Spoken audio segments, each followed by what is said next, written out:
मूकं करोति वाचालं पङ्गुं लङ्घयते गिरिं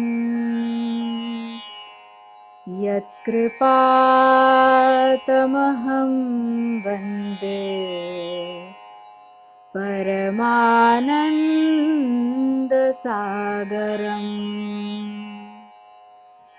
अखण्डमण्डलाकारं व्याप्तं येन चराचरं तत्पदं दर्शितं येन तस्मै श्रीगुरवे नमः। अज्ञानतिमिरान्धस्य ज्ञानाञ्जनशलाकया चक्षुरुन्मीलितं येन तस्मै श्रीगुरवे नमः। गुरुर्ब्रह्मा गुरुर्विष्णु गुरुर्देवो महेश्वरः गुरुः साक्षात् परब्रह्म तस्मै श्री गुरवे नमः।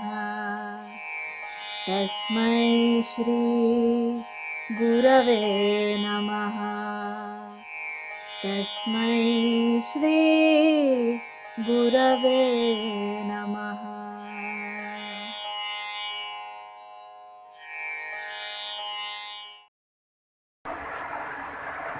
नमस्कार। भारतीय शिक्षण मंडल द्वारा गुरु पूर्णिमा से 12 जुलाई तक गुरु शिष्य परंपरा पर आयोज्य व्याख्यान माला की श्रृंखला में क्रीड़ा जगत में गुरु परंपरा का महत्व विषय पर आज हमारे मध्य उपस्थित हैं द्रोणाचार्य सम्मान से सम्मानित पद्मश्री डॉक्टर सुनील दवार जी। डॉक्टर सुनील दवार जी मूलतः हरियाणा से हैं। आपने BA, MA, MPhil तथा PhD की शिक्षा प्राप्त की है। वर्तमान में आप शारीरिक शिक्षा विभाग में द्रोणाचार्य राजकीय PG महाविद्यालय गुड़गांव में कार्यरत हैं। विभिन्न विश्वविद्यालयों में अतिथि प्रोफेसर के नाते आपके व्याख्यान रहते हैं। आपके द्वारा शिक्षा खेल जगत के लिए 16 प्रमुख पुस्तकें प्रकाशित की गई हैं, जिनमें शारीरिक शिक्षा का संगठन तथा प्रबंधन, हेल्थ एंड योगा, शारीरिक शिक्षा के सिद्धांत तथा मूलाधार, theory of scientific sports training प्रमुख है। आपके द्वारा 5 अंतर्राष्ट्रीय एवं 12 राष्ट्रीय शोध पत्र पढ़े गए हैं। डॉक्टर सुनील दवार जी भारत महिला कबड्डी की प्रथम महिला कोच हैं, जिन्होंने देश को 2006, 2007, 2008, 2012, 2013, 2019 में 8 अंतर्राष्ट्रीय स्वर्ण पदक दिलाए हैं। वर्ष 2012 में आपको भारत के राष्ट्रपति जी द्वारा द्रोणाचार्य अवार्ड से सम्मानित किया गया। वर्ष 2014 में भारत के राष्ट्रपति जी द्वारा पद्मश्री से विभूषित किया गया।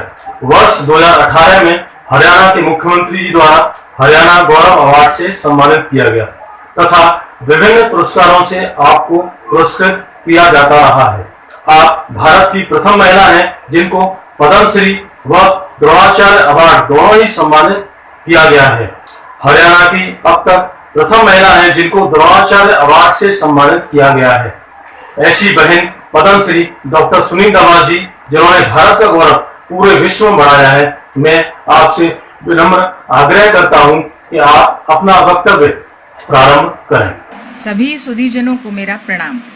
सबसे पहले मैं भारतीय शिक्षण मंडल को धन्यवाद देना चाहूंगी कि मुझे आप सबसे ये विचार साझा करने का यह सुअवसर दिया गया।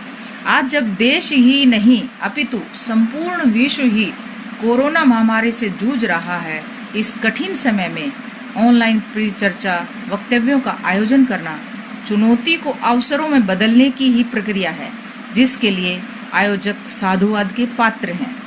हमारी सनातन परंपरा व संस्कृति में गुरु को ब्रह्म कहा गया है, क्योंकि वह अपने शिष्य को एक नया जन्म देता है, उसको अज्ञान के अंधकार से ज्ञान के प्रकाश में ले जाने का कार्य करता है।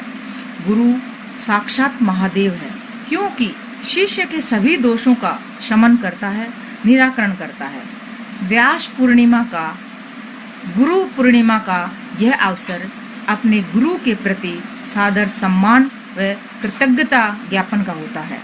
इसके माध्यम से हम प्रथम गुरु वेदों के रचयिता महर्षि वेद व्यास जी के प्रति भी अपनी कृतज्ञता व्यक्त करते हैं। हमारे पूर्वजों की दूरदृष्टि, व्यावहारिक उपयोगिता की झलक भी यहाँ पर मिलती है। शिष्य आषाढ़ के बादलों के समान अज्ञानता से घिरा होता है। गुरु पूर्णिमा के चंद्रमा की तरह अपने प्रकाश, अपने ज्ञान, अपनी उपस्थिति से अज्ञानता को हर लेता है। आज भी अधिकांश भारत में इसी समय नए शिक्षा सत्र के प्रारंभ का होता है। गुरु और शिष्यों के पवित्र हार्दिक संबंधों का प्रारंभ होता है। भारतीय शास्त्रीय परंपरा से लेकर प्रत्येक भाषा के साहित्य में गुरु की महिमा का उल्लेख अनेकानेक तरीकों से किया गया है। मैं उन उदाहरणों को दोहराने में आप सभी का कीमती समय खर्च करना उचित नहीं समझती। आज समय है अपनी इस परंपरा को व्यापक बनाने का, जन जन तक पहुंचाने का और इस माध्यम से अपनी सनातन संस्कृति व परंपरा से विश्व को अवगत कराने का, संस्कृति के गौरव व उत्थान का समय है। मैं खेल जगत से जुड़ी हूँ और सहगर्व कह सकती हूँ कि गुरु शिष्य परंपरा आज भी कुश्ती, कबड्डी जैसे भारतीय खेलों से लेकर क्रिकेट जैसे कतिपय आधुनिक व विदेशी खेलों में भी हमारे देश में बरकरार है, जीवित है। यह परंपराओं के आत्मसातीकरण का गौरवपूर्ण प्रतीक है। सचिन जैसे प्रसिद्धतम खिलाड़ी को अपने गुरु कोच के प्रति कृतज्ञता सभी गुरुओं व कोचों का सीना गर्व से चौड़ा करने के लिए काफी है। मैं शिक्षा जगत से भी जुड़ी हूँ, कॉलेज में प्रोफेसर हूँ। वहाँ कुछ गिरावट जरूर है, कारण अनेक हैं, व्याख्याएं भी अनेक हैं, बहाने भी अनेक हैं, परंतु सच्चाई एक है। आज शिक्षक शिष्य के बीच भावनात्मक जुड़ाव में कमी आई है, अतः अंत प्रेरणा में भी कमी आई है। दौर आत्मिक भाव विह्वलता वाली गुरु पूर्णिमा से कतिपय औपचारिक शासकीय शिक्षक दिवस की ओर प्रस्थान करता प्रतीत होता है। महाविद्यालयों के मेरे साथियों का कहना है कि छात्रों की विशाल संख्या, जटिल व लंबा पाठ्यक्रम व और बंधे बंधाए पूर्व निर्धारित कालांशों की बाध्यता उन भावनात्मक संबंधों में बाधक बनती है जिसकी आवश्यकता है अब सुधार की।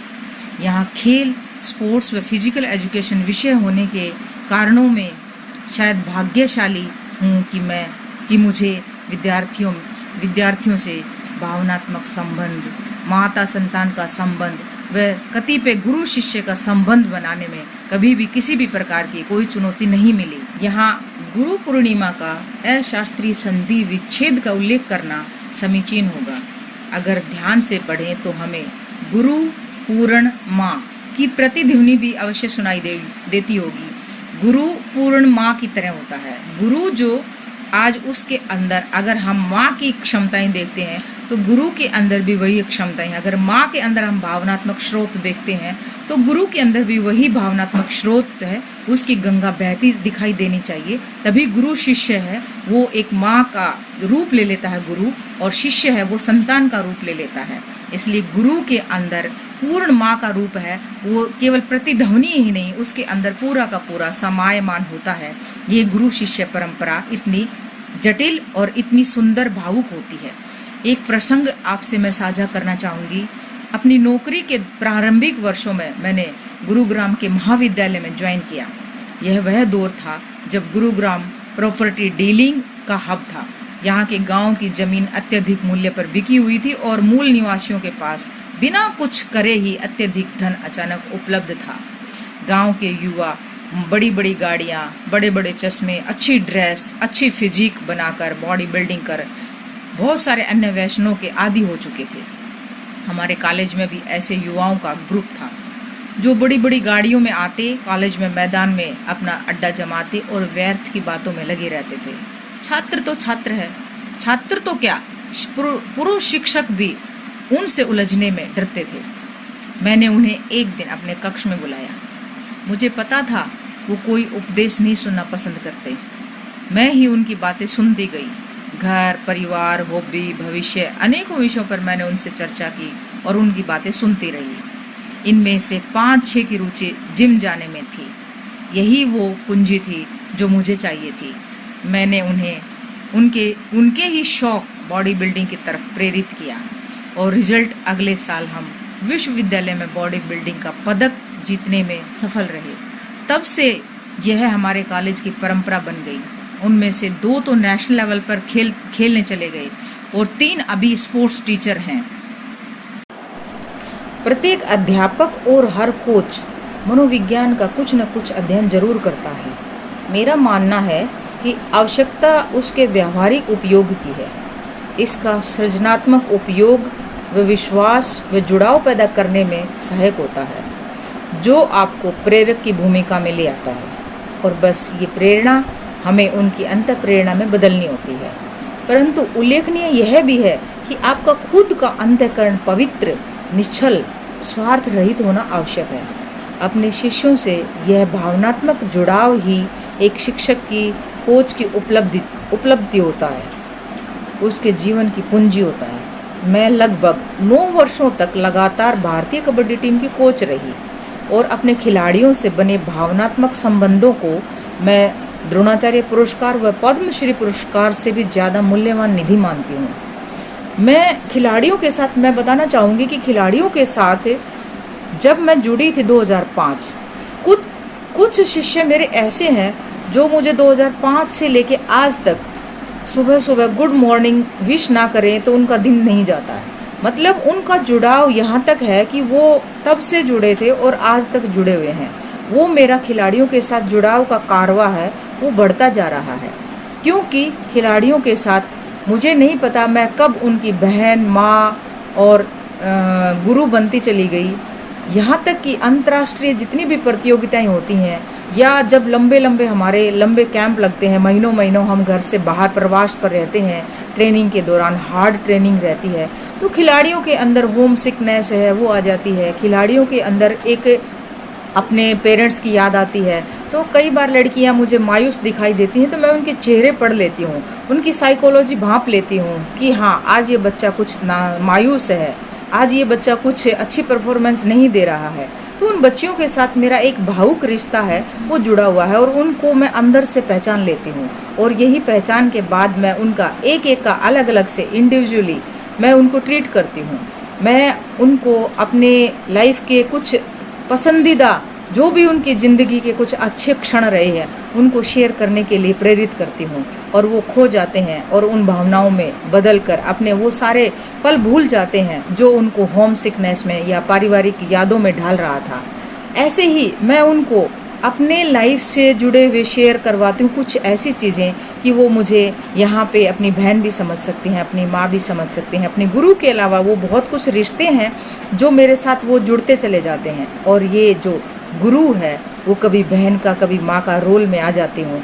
ये हमारे सभी को अपने छात्रों के साथ, गुरु को अपने शिष्य के साथ ऐसा भावुक रिश्ता जोड़ने की ज़रूरत है। आज समय की मांग है कि हम अपने छात्रों को समझें, उनकी भावनाओं की इज्जत करें, उनकी भावनाओं को महत्व दें। जब तक हम अपने छात्रों की भावनाओं को नहीं समझेंगे, उनको महत्व नहीं देंगे, वो खुद अपने आप भी अपने टीचर के समक्ष अपनी भावनाओं को उजागर नहीं कर पाएंगे। और जब तक हम एक दूसरे की भावनाओं को परस्पर सम्मानित नहीं करेंगे, हम उस रिश्ते को प्रगाढ़ नहीं कर पाएंगे।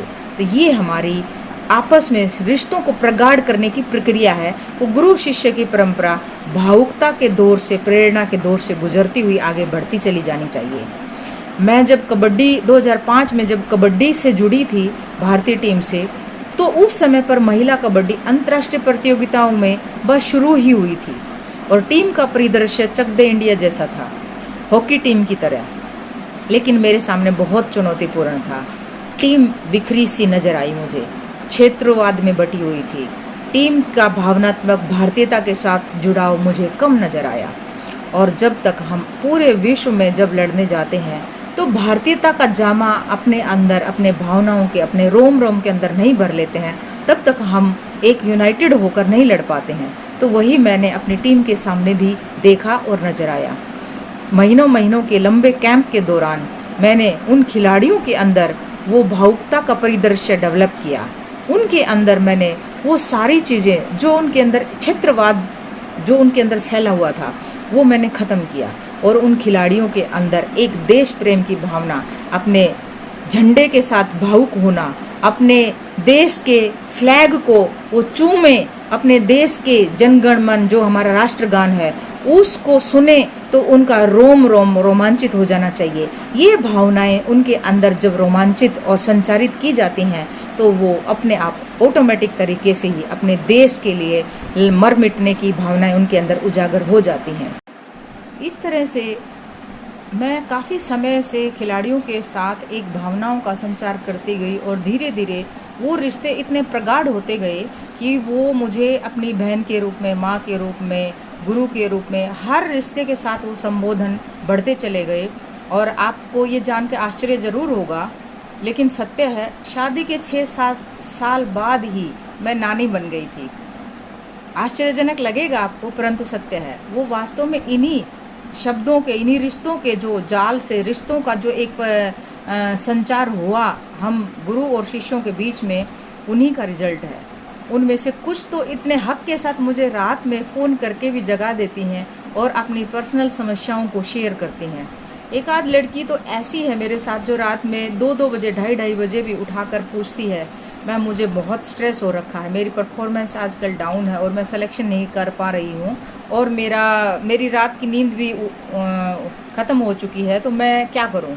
मतलब अपनी समस्याओं को, जो बच्चे आपको ना रात देखते हैं ना दिन देखते हैं और अपने इतना नज़दीक पाते हैं कि वो किसी भी समय आपसे डिस्कस कर सकें, तो ये गुरु शिष्य की परंपरा का सबसे बड़ा एक एग्जाम्पल हो सकता है।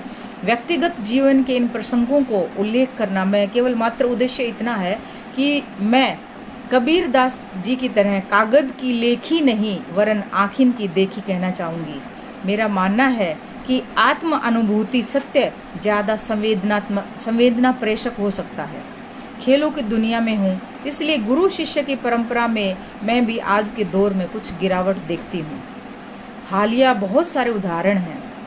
मैं एक उदाहरण देती हूँ। हरियाणा में पिछले दिनों मैं एक टीवी की डिबेट पे भी बैठी थी और वहाँ पे मैंने कड़े शब्दों में बोला था कि गुरु शिष्य की परंपरा को इतना मत गिराओ कि गुरु को अपने शिष्य के सामने नज़र उठा के नहीं, नज़र झुका के देखना पड़े। पिछले दिनों एक आर्थिक पहलू जिसके अंदर जुड़ा हुआ है, आर्थिक लाभ मैं देखती हूँ। कुछ राज्यों में खिलाड़ियों ने अपने कोच के रूप में, जैसे गुरु को, जैसे ही किसी खिलाड़ी का कोई मेडल आता है तो गुरु को और शिष्य को, दोनों को वहाँ पे सम्मान दिया जाता है और दोनों को आर्थिक सम्मान भी दिया जाता है। तो खिलाड़ियों को जब कोच के रूप में किसी का नाम बताना था तो बहुत सारे खिलाड़ी ऐसे सामने आए कि जिन्होंने आर्थिक सम्मान को आर्थिक लाभ को देखते हुए अपने परिवार के किसी भाई को, बहन को, माँ को, बाप को, मामा को, फूफा को, किसी रिश्तेदार को अपना कोच डिक्लेयर कर दिया। ये बहुत ही दुर्भाग्यपूर्ण था, लेकिन सत्य था, कड़वा सत्य था। इवन मेरे सामने भी एक ऐसा वाक़या आया 2010 में, जब हरियाणा सरकार की तरफ से हमें खिलाड़ियों के साथ साथ कोचेज को भी सम्मान दिया जाना था, उसमें आर्थिक लाभ जुड़ा हुआ था। तो मुझे भी कहा गया कि आप किसी खिलाड़ी से अपना नाम रिकमेंड करवा के भेजिए। ये मेरे लिए बहुत ही एक सम्मानपूर्ण दृश्य नहीं था, मेरे लिए भी बहुत ही आपत्तिजनक था। मैंने उस पर आपत्ति उठाई और मैंने अपना नाम नहीं भेजा। हालांकि मुझे हरियाणा सरकार ने सम्मानित किया, वो आर्थिक पुरस्कार जो दिया जाना था वो दिया, लेकिन बिना किसी खिलाड़ी के, क्योंकि जिन खिलाड़ियों को हम सुबह शाम खिलाते हैं, उनके साथ अपनी सारी मेहनत है, वो अपना सारा सब कुछ सर्वस्व न्यौछावर करके हम खिलाड़ी बनाते हैं और उनके साथ हम अपना रात दिन मेहनत करके, जितनी खिलाड़ी मेहनत करता है उससे कई गुना ज़्यादा हम उनके साथ मेहनत करते हैं। हम अपना सब कुछ लगाते हैं और उसके बावजूद भी उस खिलाड़ी से हम अपना नाम रिकमेंड करवाएं, ये मुझे गंवारा नहीं था। इसलिए मैंने उस डिबेट में सीधा कहा, हालांकि ओलंपिक से बहुत सारे खिलाड़ी जब खेल के आए, मेडल जीत कर आए, तो ये विषय काफ़ी टीवी चैनल्स पे उस समय पे गर्मा गर्म था कि खिलाड़ियों ने जब किसी कोच को, दूसरे कोच को अपना कोच डिक्लेयर कर दिया या किसी माँ बाप को अपना पैसा दिलवा दिया, तो उस समय पे काफ़ी समय डिबेट चली काफ़ी टीवी चैनल्स के प्राइम टाइम में। तो मुझे उनमें एक जो सबसे बुरी चीज़ लगी कि कोच को सर्टिफिकेट खिलाड़ी के माध्यम से चाहिए, ये गलत है। हालांकि अब उसमें बदलाव आया है और भी कुछ बदलाव करने की ज़रूरत है, क्योंकि द्रोणाचार्य अवार्ड में भी काफ़ी खामियां पिछले दिनों में सामने आई थी और उनमें एक जो सर्टिफिकेट के साथ साथ एक एफिडेविट मांगा जाता है कि कोच को एक खिलाड़ी एफिडेविट दे।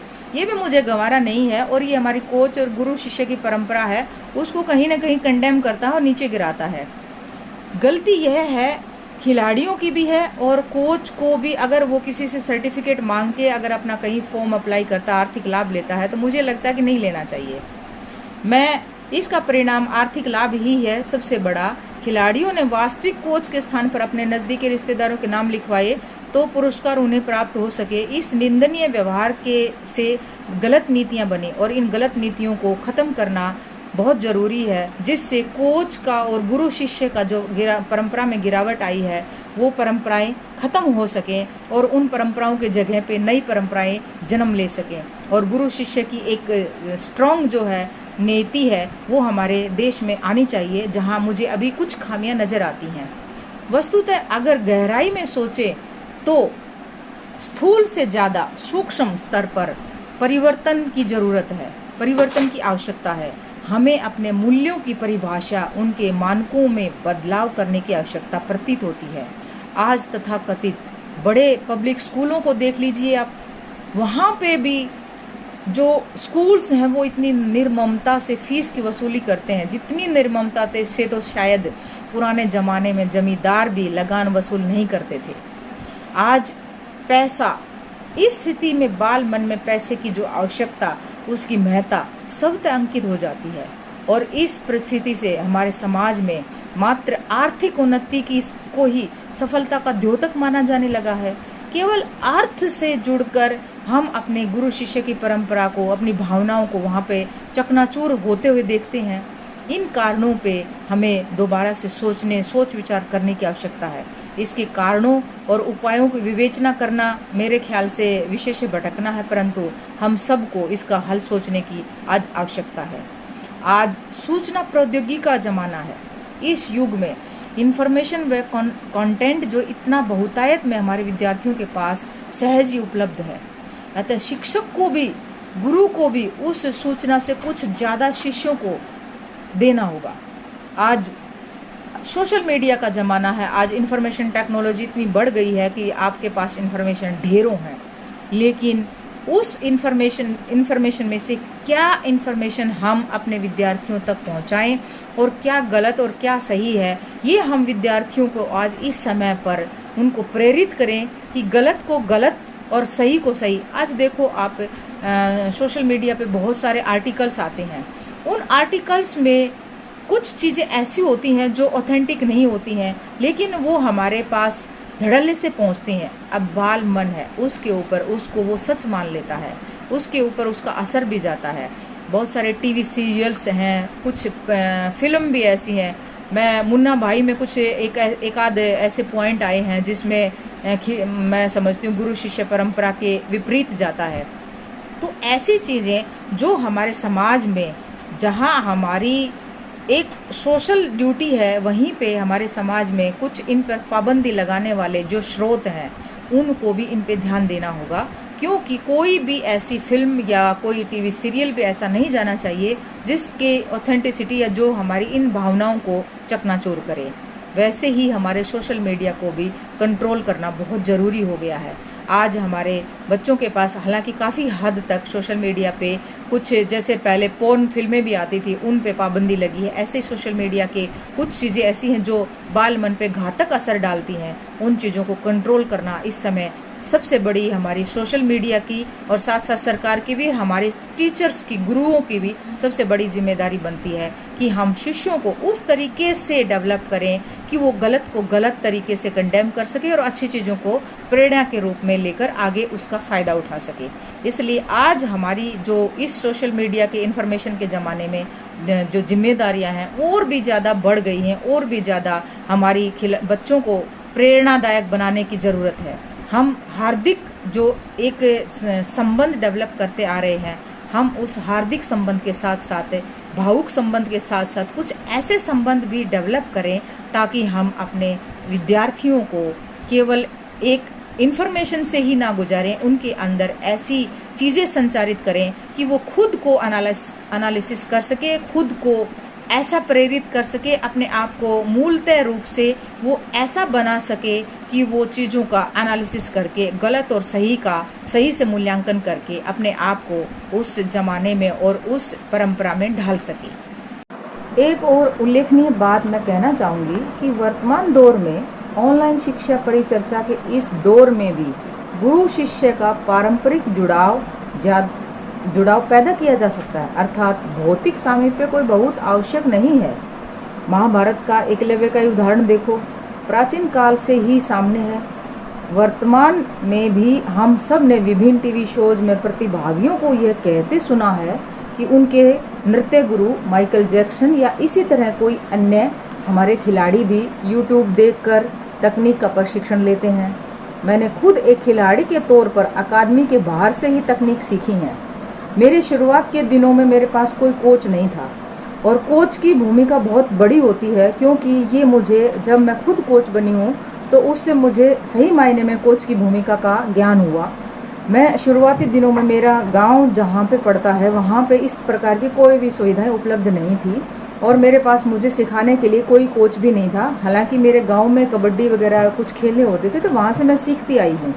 लेकिन जब मैंने, मेरी बहन का सिलेक्शन साई सेंटर में हुआ और वो झज्जर में साई सेंटर में एकेडमी में ट्रेनिंग लेने लगी, तो मैं प्रत्येक दिन अपने, जब कॉलेज के दिनों में जाती थी और उसको, और वहाँ पे मैं उसकी ज़रूरी रोज़ की खाने पीने के सामान मैं उसको प्रोवाइड करवाने जाती थी। तो बाहर से उसकी एकेडमी की ट्रेनिंग मैं देखती थी और कभी भी मैंने उस सेंटर में प्रशिक्षण फिजिकली नहीं लिया, लेकिन उस ट्रेनिंग में मैंने बहुत कुछ सीखा है और उसी सीखने के बाद मैं वो सारी चीज़ें अपनी सहेलियों के साथ प्रैक्टिस करती थी, तकनीक देखती थी और अपने घर आके और अपनी सहेलियों के साथ मैं उसकी ट्रेनिंग करती थी। तो ये मेरी जो शुरुआती ट्रेनिंग है, वो मेरा कोच का जो दायरा है वो सीमित था, लेकिन उस कोच के प्रति मेरे मन में बहुत श्रद्धा पैदा हो गई थी, क्योंकि उन्होंने मुझे बहुत कुछ बिना सिखाए भी सिखाया है, क्योंकि उन्हीं की टेक्निक और उनके सारे जो तजुर्बे थे उसको मैं अपने ऊपर लागू करती थी और देख के ही मैं सीखी हूँ। मेरा कोच बनने का सपना भी वहीं से जागृत हुआ, क्योंकि मेरे अंदर एक, हो सकता है कि एक दबी हुई एक इच्छा थी कि मुझे अगर समय पे कोई कोच या मुझे वो सारी सुविधाएं मिलती तो शायद मैं और ऊंचाई छू सकती थी, लेकिन मुझे वो सब नहीं मिला। इसलिए मेरे मन में एक कोच बनने की जो इच्छा है वो बहुत जागृत हुई और मुझे कोच बनने का एक पैशन है वो मेरे अंदर आ गया था। और स्पोर्ट्स अथॉरिटी ऑफ इंडिया में नेशनल इंस्टीट्यूट से फिर मैंने कोच की ट्रेनिंग की, तो वहाँ से मेरा कोच बनने का जो सफ़र है वो मेरा शुरू हुआ। इस प्रकार कोच एक खिलाड़ी को जो तराशता है या एक खिलाड़ी के अंदर जो गुण पैदा करता है, एजुकेशन सिस्टम में जो टीचर और शिष्य हैं, स्टूडेंट हैं, वो बहुत कम समय के लिए अपने शिष्य और गुरु का जो सानिध्य है वो कम समय के लिए होता है। लेकिन स्पोर्ट्स एक खेल का क्षेत्र, ऐसा क्षेत्र है जिसके अंदर कोच का और खिलाड़ी का जो टाइम है वो बहुत ज़्यादा एक साथ रहता है और टूर्नामेंट्स में जब जाते हैं तो वे बहुत साथ रहते हैं। महीनों महीनों ट्रेनिंग का कैंप लगता है तब साथ रहते हैं। तो प्रवास जो है वो घर से, परिवार से, सबसे दूर रहकर ट्रेनिंग चलती है। एक हार्डशिप है इसमें, लेकिन जो ये समय है इसमें कोच और शिष्य का जो जुड़ाव है, पारस्परिक भावनात्मक जुड़ाव होता चला जाता है, क्योंकि वो जब 24 आवर एक कोच के सानिध्य में खिलाड़ी रहता है, खिलाड़ी के सानिध्य में कोच रहता है, तो वहाँ पे कोच की भूमिका उसके पेरेंट्स की होती है, उसके भाई बहन, पारिवारिक जो भी रिश्ते हैं वो सारे कोच को निभाने होते हैं। क्योंकि खिलाड़ी के अंदर जब किसी भी चीज़ की कमी नज़र आती है तो उसके अंदर उसकी परफॉर्मेंस का उस पर असर ज़रूर आता है। इसलिए कोच हमेशा ये कोशिश करता है कि खिलाड़ी को होम सिकनेस ना हो, उसको कोई घर की तरफ से कोई परेशानी ना हो, खिलाड़ी एक स्टैंडर्ड सेट ऑफ माइंड के साथ ट्रेनिंग करे। ये एक कोच का हमेशा ये कोशिश रहती है कि खिलाड़ी हमेशा बैलेंस्ड माइंड से वहाँ पे ट्रेनिंग में उपस्थित हो। वहीं पे खिलाड़ी भी जब कोच के साथ इन सारे रिश्तों को निभाता है, देखता है और जीता है, तो खिलाड़ी के मन में भी श्रद्धा का भाव वो ज़्यादा बढ़ता चला जाता है। इस प्रकार खेल का क्षेत्र एक ऐसा क्षेत्र है जिसमें गुरु और शिष्य की जो परंपरा है बहुत हद तक आज भी बनी हुई है, बरकरार है। क्योंकि जो भावुक रिश्ता एक माँ का अपने बच्चे के साथ होता है, वैसा ही भावुक रिश्ता है वो एक कोच का और उसके खिलाड़ी का हो जाता है। तो मैं समझती हूँ कि आज जब हमारे खिलाड़ी ओलंपिक लेवल पर, बहुत सारे खिलाड़ी हैं जो हमारे ओलंपिक लेवल पर, इतने सारे कोचेज हैं जो हमारे देश में जिन्होंने ओलंपियन पैदा किए हैं, तो इतने ओलंपियन जो हैं उनके पीछे जो एक मैं समझती हूँ अपना सर्वस्व न्यौछावर करने वाली फीलिंग के साथ कोच काम करता है। और उन सभी कोचेज ने अपने खिलाड़ियों के साथ उसी पैशन से काम किया है, तभी वो ओलंपिक में पहुंच पाए हैं। मैं धीरे धीरे इस प्रकार से जो खिलाड़ियों का कोच जो गेम को इम्प्रूव कराता है, उसकी ट्रेनिंग सेशन लेता है, उसकी हर एक कमी को निखारता है, उसके अंदर अच्छे अच्छे गुण, और एक सबसे बड़ी बात है कि वो भारतीय नागरिक पैदा करता है। उनके अंदर भारतीयता का, अपने झंडे के प्रति, अपने देश के प्रति, अपने राष्ट्रगान के प्रति और अपने देश के लिए मर मिटने के लिए देशभक्ति की जो भावना है वो एक कोच अपने खिलाड़ी के अंदर पैदा करता है, क्योंकि उसको अपने देश के लिए फाइट करना है। आज पूरा विश्व है उसमें थर्ड वर्ल्ड वार है, वो युद्ध क्षेत्र में नहीं बल्कि आज खेलों के क्षेत्र में होता है। ओलंपिक है, एशियाड है, कॉमनवेल्थ गेम्स है, जहाँ मेडल टैली में हर एक कंट्री है वो अपनी अपनी मेडल टैली को नंबर 1 नंबर 2 पे लाने के लिए फाइट करते हैं। तो ऐसे ही कोच और गुरु और शिष्य का रिश्ता है, वो देश के लिए देशभक्ति का रिश्ता है, और उसी देशभक्ति के साथ वो अपने देश को मेडल दिलाने में और मेडल टैली में अपने देश का नाम हमेशा ऊपर रखना चाहता है, और ऊंचाइयों पर देश के झंडे को, वहाँ पे देश के राष्ट्रगान को वहाँ पे फहराना चाहता है। कोई भी ऐसा आपने देखा होगा कि जब भी ओलंपिक या एशियाड या जिसमें गोल्ड मेडल जो भी खिलाड़ी जीतता है, तो उस धरती पर उस देश का झंडा फहराया जाता है, उस देश की राष्ट्र धुन है वो बजाई जाती है, और सबसे ऊपर उस देश का झंडा रखा जाता है। हमारा भी जब 2010 एशियन गेम्स में गोल्ड मेडल आया तो भारतीय जो हमारी धुन है, राष्ट्रगान है, वो बजाया गया और हमारा झंडा सबसे ऊपर फहराया गया। हालांकि 1962 के युद्ध में इंडो चाइना में पहला गुरु मेरे फादर को भी मानती हूँ, क्योंकि वो भी मुझे खेतों में या गांव में कबड्डी के गुर सिखाते थे। और जब एशियाड 2010 में हमारी टीम चाइना में जा रही थी, तो मेरे फादर 1962 के युद्ध में शामिल हुए थे। तो वो इंडो चाइना वार है, इंडिया हार गया था, तो उनके मन में एक कसक थी। तो उन्होंने मुझे जाते समय भी आशीर्वाद दिया और कहा कि बेटा, चाइना में हम हार गए थे, लेकिन मुझे पूर्ण विश्वास है कि मेरी बेटी वहाँ पे अपना झंडा, अपना तिरंगा जरूर फहरा के आएगी। तो वहाँ पे भी हमें भी ये गर्व हुआ कि हमने चाइना में जाके वहाँ अपने देश का झंडा, गोल्ड मेडल जीता और अपने देश का झंडा फहराया, और अपने राष्ट्र जो धुन है वो चीन में बजी। इससे बड़ी उपलब्धि गुरु शिष्य की और इससे बड़ी उपलब्धि एक कोच और खिलाड़ी की हो ही नहीं सकती कि हम अपने देश का झंडा विदेशों में फहराएं और अपने देश का नाम हर जगह रोशन करें। मैं इसमें एक छोटा सा वाकया मैं गुरु शिष्य का और बताना चाहूँगी कि मैं जब खुद ट्रेनिंग लेती थी तो मैं एकलव्य की भूमिका में थी, और मेरे जो गुरु थे उनको मैं देखकर ही सीखती थी, फिजिकली मैं वहाँ पर उपस्थित नहीं होती थी। तो 2010 एशियाड में मैं जो बता रही थी, उस एशियाड में जब हमारा गोल्ड मेडल आया, तो हमारी गोल्ड मेडल जीतकर आई टीम का ग्राम पंचायत ने मेरे एक गांव में नागरिक अभिनंदन समारोह रखा, और उस समारोह में मैंने अपने उन्हीं सर का, रमेश नांदल सर का यथोचित अभिनंदन व सम्मान किया।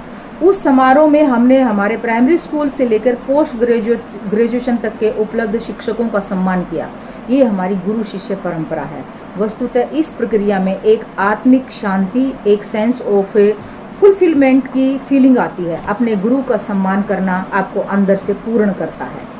हमारी वर्तमान में जो खेल पॉलिसी है या हमारे वर्तमान में खिलाड़ियों का गुरु और शिष्य की परंपरा का मैं एक सबसे अच्छा जो पब्लिक डोमेन में मान सम्मान हुआ वो मैं आपके सामने प्रस्तुत करना चाहूँगी 2016 में दिल्ली में खेलो इंडिया नेशनल गेम्स हैं वो 2016 में इंदिरा गांधी स्टेडियम में संपन्न हुए और जिसकी ओपनिंग समारोह है वो मोदी जी ने, हमारे प्रधानमंत्री और माननीय प्रधानमंत्री मोदी जी ने किया। उस समारोह का सबसे बड़ा और सबसे जो भव्य काम था वो था, हाईलाइट थी, वो थी गुरु शिष्य परंपरा का पुनरुत्थान। उस पहले एक टूर्नामेंट के दौरान जो इस सरकार ने गुरु शिष्य परंपरा को जीवित करने का कार्य किया है, उसमें गुरु और शिष्य की जोड़ियों को पहली बार पब्लिक डोमेन में एक गाड़ी में बिठाकर, और वो गाड़ी का काफिला आता है और काफिले में गुरु और शिष्य दोनों बैठकर आते हैं और उनका पब्लिक डोमेन में सम्मान होता है और अनाउंसमेंट की जाती है कि ये गुरु है और ये शिष्य है, क्योंकि स्वयं मैं उस समारोह की साक्षी थी। तो निश्चित तौर पर ऐसे समारोह में, ऐसी जगह पे ऐसा मान सम्मान आपको गर्वित करता है, रोंगटे खड़े कर देता है, रोमांचित करने वाला पल होता है। जैसे तीरंदाजी से धर्मेंद्र तिवारी व डोला बनर्जी, बैडमिंटन में पुलेला गोपीचंद और साइना नेहवाल, पीवी सिंधु, श्रीकांत, मुक्केबाजी में इबोंचा सिंह व मैरी कॉम, साथ में विकास कृष्णन, कुश्ती में सतपाल सिंह और सुशील कुमार, कुलदीप मलिक और साक्षी मलिक आदि, ये सभी खिलाड़ी और उनके कोचिज का जो वहाँ पे गुरु शिष्य का जो सम्मान किया गया, ये गुरु शिष्य परंपरा का खेलों की दुनिया में दोबारा से रिसर्जेंस किया गया, दोबारा से उसको महिमा मंडित किया गया। ये हमारी गुरु शिष्य परंपरा को एक नया आयाम मिला और दोबारा से खेलों की दुनिया में गुरु शिष्य परंपरा का हमेशा उच्च स्थान है, रहेगा, क्योंकि खेलों की दुनिया में गुरु शिष्य का समय है वो बहुत ज़्यादा एक दूसरे के सानिध्य में रहकर बीतता है और एक दूसरे का मान सम्मान, श्रद्धा भाव है वो धीरे धीरे बढ़ता चला जाता है। वस्तुतः ये एक विशाल और भव्य कदम था हमारी सरकार के द्वारा। आज हमें यह समझना व समझाना पड़ेगा कि व्यास पूर्णिमा को मनाना सिर्फ परंपरा का निर्वहन करना नहीं है। मैं अपने गुरुग्राम के द्रोणाचार्य कॉलेज की एक घटना आपके सामने प्रस्तुत करना चाहूँगी। हमारे एक नैक की टीम आई कॉलेज में 2015 में, तो जैसे ही नैक की टीम के साथ मैं गेट से अपने ऑफिस की तरफ आ रही थी, तो कुछ विद्यार्थी स्टूडेंट्स हैं वो चरण स्पर्श करते निकलते गए, आते गए और मेरे चरण स्पर्श करते निकलते गए। तो मुझे नैक की टीम के एक माननीय से रहा नहीं गया और उन्होंने पूछा कि गुड़गांव एक मेट्रो सिटी है और मेट्रो सिटी में रहने के बावजूद जो आज मॉडर्निटी, आधुनिकता की उसमें रीच में ज़्यादा है, तो वहाँ पे आज गुरु शिष्य की ये परंपरा, जो चरण स्पर्श की जो परंपरा है, चरण वंदन, ये मैं बहुत यूनिवर्सिटीज कॉलेजेस में गया हूँ, मुझे कहीं देखने को नहीं मिली। और गुरुग्राम मेट्रो सिटी है जहाँ पे सबसे ज़्यादा आधुनिकता का असर है, वहाँ पे ये परंपरा जीवित है कैसे? तो मेरा उनके सामने एक ही जवाब था, क्योंकि सर आप गुरु द्रोणाचार्य कॉलेज में आए हुए हैं और गुरु द्रोणाचार्य का ये कर्म भूमि है और कर्म भूमि उसकी नींव होती है। हमारे पूरे देश में गुरु द्रोणाचार्य और अर्जुन की जो ट्रेनिंग का सेंटर है वो यही क्षेत्र है, यही एरिया है। और आप देख रहे हैं हमारे कॉलेज के सेंटर में द्रोणाचार्य की मूर्ति प्रतिस्थापित है और उस मूर्ति को हर बच्चा, हर टीचर, अध्यापक गण सभी उसको नमन करते निकलते हैं आते जाते। तो गुरु की जो एक मूर्ति और गुरु का जो कर्म क्षेत्र और गुरु की नींव वो इसी गुरु द्रोणाचार्य के गुरुग्राम से स्टार्ट होती है, नींव यहीं पे पड़ी है। और अगर किसी देश की या किसी जगह की नींव हिल जाए तो पूरा ताना बाना हिल जाता है। इसलिए जड़ें जहाँ पे हैं, अगर वो जड़ें बची हुई हैं तो हम दोबारा से अपने देश में इस गुरु शिष्य की परंपरा को प्रतिस्थापित कर सकते हैं, जीवित कर सकते हैं। और गुरुग्राम में मैं बड़े गर्व के साथ कह सकती हूँ कि द्रोणाचार्य कॉलेज में ये गुरु शिष्य की परंपरा है, ये बहुत ही सुंदर तरीके से आपको देखने को मिलेगी। छात्रों में जो एक चरण स्पर्श की, गुरु वंदन की प्रक्रिया है वो बहुत सुंदर तरीके से आपको देखने को मिलेगी। और यही वो प्रक्रिया है जिसके माध्यम से हम पूरे देश में गुरु शिष्य की जो परंपरा है उसको दोबारा से जीवित करने के लिए प्राणपण से अपना सब कुछ न्यौछावर करके भी इसको दोबारा से स्थापित करने की कोशिश करेंगे। हालांकि गुरु शिष्य की जो परंपरा है, ये गुरु पूर्णिमा को मनाना सिर्फ हमारी परंपरा का निर्वहन करना ही नहीं, अपितु ये वर्तमान में भी उतनी ही बल्कि शायद ज़्यादा प्रासंगिक व उपयोगी है। ये मूल्यपरक संस्कार सहित शिक्षा को समाज में सहज स्वीकार्य बनाने के लिए एक आवश्यकता है। इस विषय पर ऑनलाइन परिचर्चा एक उचित शुरुआत है, परंतु हमारी उचित शुरुआत ही नहीं, परंतु ये हमारी यात्रा बहुत लंबी है। ध्यान रहे, हमारा छोटे से छोटा प्रयास महत्वपूर्ण है। समुद्र में फेंका गया छोटे से छोटा पत्थर तरंग अवश्य पैदा करता है, चाहे हम नंगी आंखों से उसे देख पाएं या नहीं। अंत में मैं इन्हीं शब्दों से अपनी वाणी को विराम देना चाहूंगी कि शिक्षा पूर्ण आत्मशोधन है और शिष्य आत्मशोधक। शिक्षा है अंतर्निहित सद्गुणों को बाहर लाना, और ये हमारी गुरु शिष्य परंपरा से ही प्राप्त होगा। हमारे देश को विश्व गुरु बनाने में और हमारे देश में जो गुरु शिष्य की सनातन परंपरा है, संस्कृति है, उसको दोबारा से जीवित करने में हम सभी लगे हुए हैं। और मैं इस परंपरा को वापस जीवित करने का जो एक प्राणपण से न्योछावर हमारी भारतीय शिक्षण मंडल है, उसको मैं तहे दिल से बधाई देती हूँ और धन्यवाद करती हूँ।